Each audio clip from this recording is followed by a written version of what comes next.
The Yellow Journal. I am your host, Tine Mataz. The Yellow Journal is a show about societal issues, and we're just here to bring you awareness about them. On today's show, I have with me two phenomenal women. Hi, guys. Hi. Hi, Tide. Today we're talking about endometriosis. It affects 1 in 10 women. That's almost 200 million women. And these women are going to tell you all about it. So, Nadia and Takudzwa, thank you for being here today. Thank you for having me. It's a pleasure. What is endometriosis? Well, endometriosis is a gynecological condition. As you mentioned, it affects 200 million women worldwide. There's not a specific age or race that gets endometriosis. It targets everybody. All different colors? All different colors, different areas, different parts of your body. It's not specific to one part of your body. Some people get it in their rectum, some people get it in their uterus, some can have it in their lungs. So it's horrible. Yeah. We'd say it's a physical disease as well as a mental disease. So you said that it was a gynecological condition. Yes. So to the ordinary person, how would you explain it to a person? What is it like? Is it like a lump? Is it like, what is it? Okay, well, as per definition, it's where tissue similar to the lining of your uterus does not shed each month with a monthly cycle. What happens is that lining tends to cause painful cysts around the pelvic cavity and other areas of Just like the body, as Taku had explained. In very rare cases, it can travel to the brain and the eyes as well. Okay, so this is very interesting. I started my period at the age of 9. That was very, very early, like super early. And I didn't know till I was diagnosed with endometriosis myself. Can you guys tell me about your period stories? Taku? I started my first period when I was 10. I was by myself. I was at school. And I came back home and I had tomato sauce coming out of my nether regions. Didn't know what was happening to me.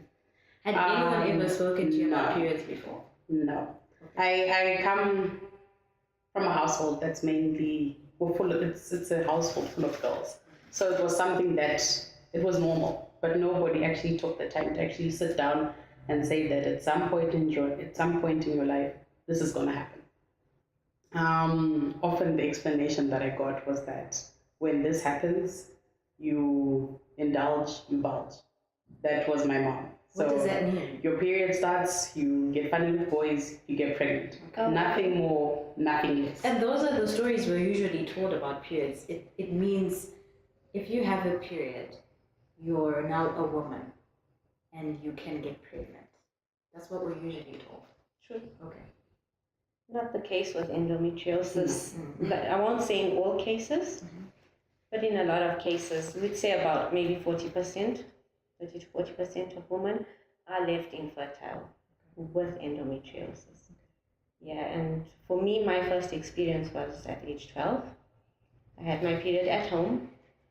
I just remember being in total agony because for me, as soon as it started, because it wasn't just my tummy that was hurting. I had pain in my rectum as well as my vagina. And I really didn't know what was wrong. I thought that was normal because it was my first period. But as the periods came along and I spoke to my mom, she was like, this is not normal. Okay, I think we need to take a break. We'll be right back.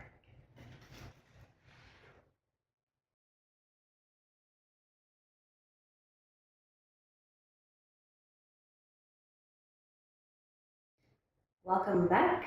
We have been talking about endometriosis. In studio, I have Nadia and Takudzwa. We touched briefly on period stories. Very interestingly enough, Takudzwa started at 10 and Nadia started at 12. Lots of pain involved and a lot of confusion and lack of information.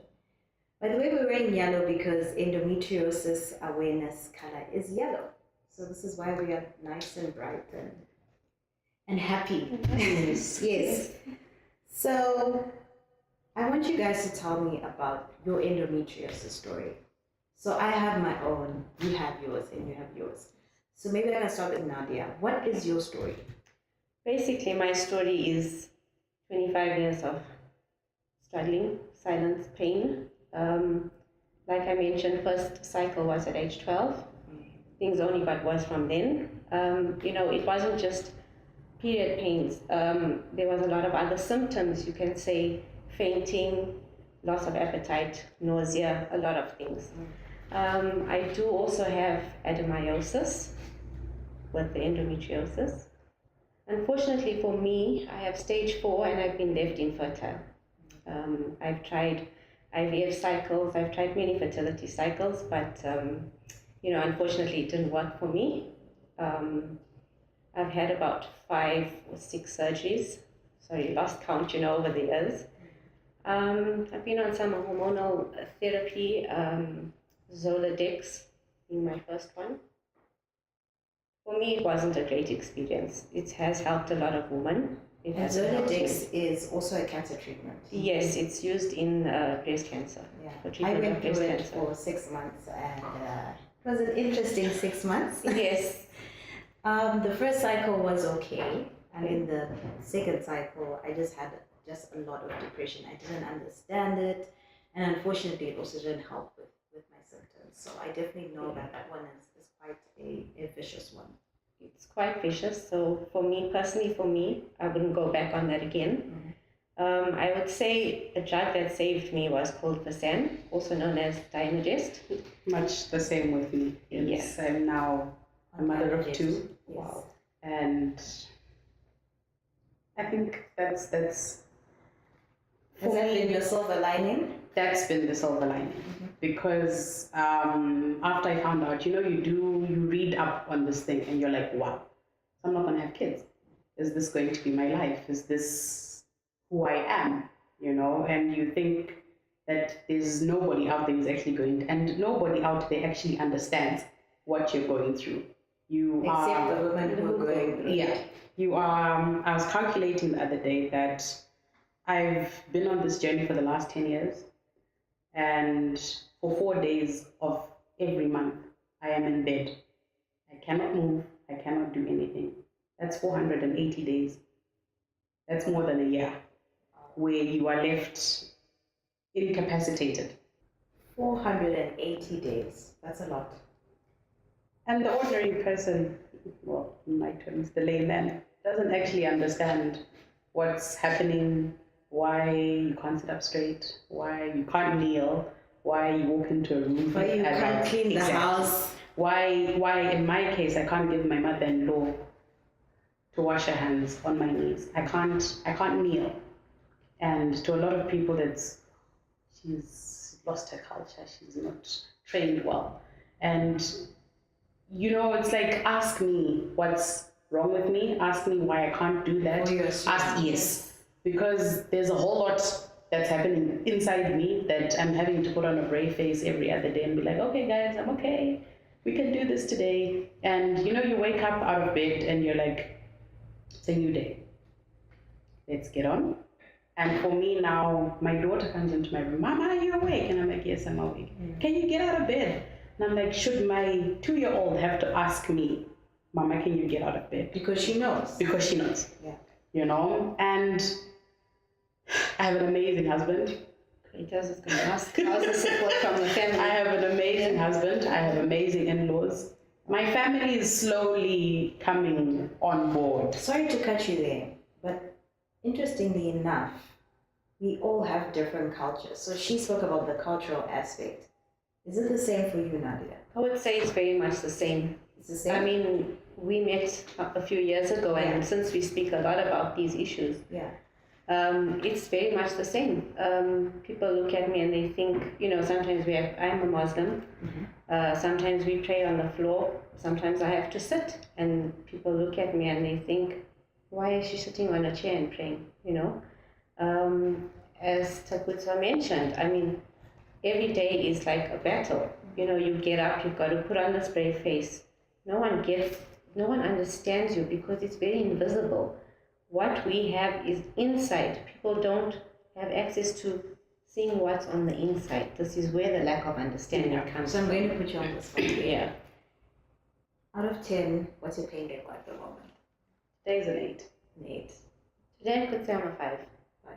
Okay, so I'm an 8 as well today. But I think we're looking pretty fabulous. Yes. I think so. So it's an invisible disease. Yes.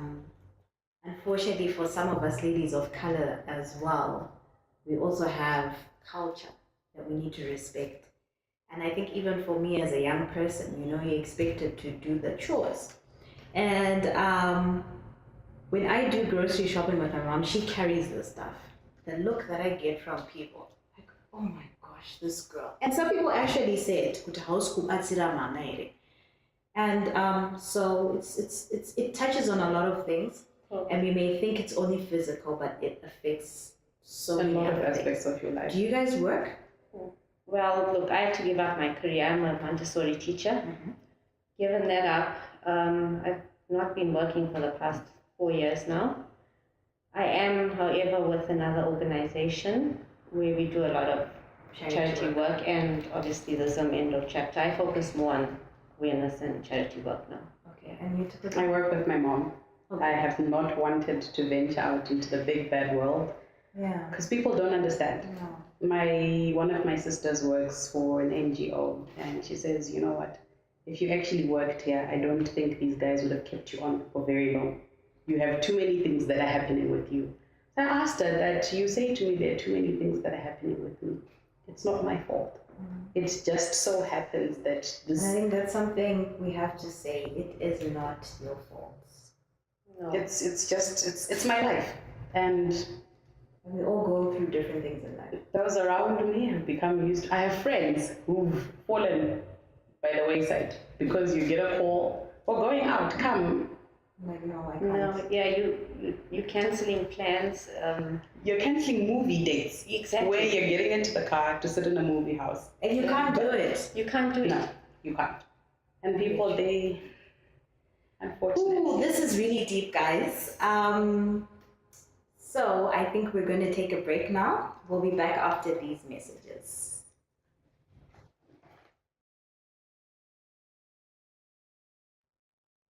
So something very interesting as well, and I don't know whether you guys will agree with me, is because we have such interesting cultures, there is an element of being bewitched. In Shona, we say kubuiwa. Have you heard that? Have you had that said to you before? I have had many aunties straight out of the village come to your me house. with different powders, different roots, different flowers, different... yeah, eat this, put it in your bed, do this, do that. The one time this gogo was so adamant that it's going to relieve you of all your pain, just do it. And my mom's like, just no, don't try it, but just just indulge her, So she sat there and watched me eat this yogurt with some powder. Not even 30 seconds down the line, I was vomiting. She said it's working. Yes. Oh. I was on the floor in pain. It's working. Yeah. It's ridding you of all this bad spirit that's... my dad walked in and he's like, what are you doing to the child? Why would you do this to her? Yeah. She's got a medical condition. Just understand that it's a medical condition that none of us here can do. Yes, fine, you may say it's spiritual, but I think God did this in her life for her to believe in him a little more, to know that there's a higher power who sometimes, you can sit and be like, oh gosh, this is a new day, what am I going to do? But there's that power, that push that you carry on getting, that somebody somewhere out there is actually saying a prayer for you to today let it be a good day for her. Today let her be able to get out of the house. Today let her be able to clean the house for her husband. And yeah, but So that's the Shona culture. yeah. What about you, Nadia? Yeah, well, like in the Muslim culture, it's something called jadoo. It's the same thing. Jadoo. They say jadoo. Okay. It's like somebody has done jadoo on you, as in bewitched you. So as Takudzwa mentioned, I had to go through a few rituals myself, and nothing worked. Because obviously this is a God-given disease. I don't think 200 million women around the world can be bewitched with something so horrible as this disease. So yeah, basically the same sort So of basically things. what we want people to know is that it is a real condition. Yes. It's real. It's real. It's not And made the up. whole of March people celebrate. Yes. Well, we're giving awareness. Yeah. We don't want to say celebrate, but we are making awareness. I mean, just as we would for cancer or HIV. And I think that's a big thing if we can, do a whole thing in March for endometriosis. Oh yes. Yeah. So thanks for sharing, guys. Yeah, no, it's really interesting to have these sort of views, because I think a lot of women are ashamed of speaking, because they feel like, if I come out and speak about something, people are just going to say I'm possessed or I'm bewitched or something. And again, well, interesting enough, in the Shona yeah. culture, sometimes they say somebody took your panty. Mm-hmm. Okay. They did something to your panty. Or ijeko. Yes. Oh, And right. Jeko happens to every woman, and it's supposedly normal, and it will go away with childbirth. I have 2 kids. It has not gone away. There are days when I sit and watch my husband tend to my children because I cannot. Not because I don't want to, but I cannot, physically cannot stand over a baby tender and bath my daughter. It's too much. So it's not normal. Okay, pain is not normal. Pain is not normal.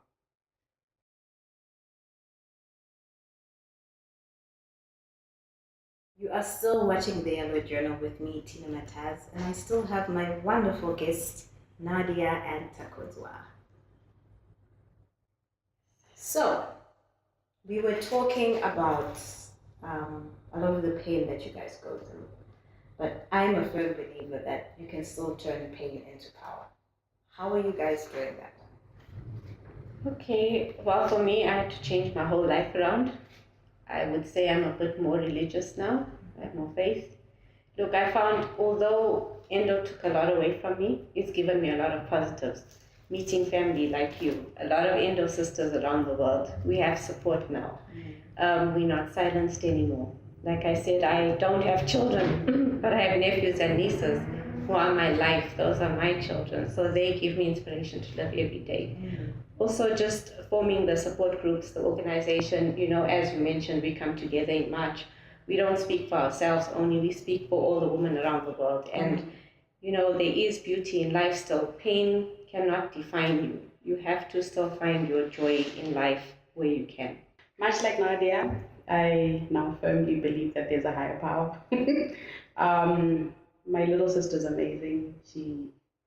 There are days when I cannot get out of bed and she calls and she prays. And she's like, I'm going to pray with you. Let's do this together. So in that aspect, I've become, I'm a believer that there's somebody up there who's wanting me to live a better life. As I mentioned, I have an amazing husband and I have 2 daughters who need a mom. And they are my get up and go. I need to be there for them so that they see that it's not, yes, sometimes mama can't, but she's there. And she loves you. And she loves you. And even though sometimes all we can do is cuddle in bed, I wake up and know that I have to do this for them. I have to actually get out of bed. I have to make something of myself so that they see that pain is not going to define this woman. Pain is actually pushing her to make a better life for herself and a better life for my kids. And yeah. Wow, I know both of you guys personally, and you guys are amazing. Thank you for being part of my life. Thank you for coming on the show. And we will continue to fight this. We have to. Oh yes, thank you, Tine. Thank you for everything. You know what we've all been through in these years, and coming together was great because, at least like I said, we now have a family. We're all endo sisters. We're all there for each other. Thank you, guys. So there you have it. Endometriosis is real. Listen to your sisters, listen to your wives, listen to your girlfriends. Pain is not normal. So if you think you may have the condition or know someone who does, there is help. You can contact us on the details below, and we are here for you. Thank you so much for watching the Yellow Journal. Until next time.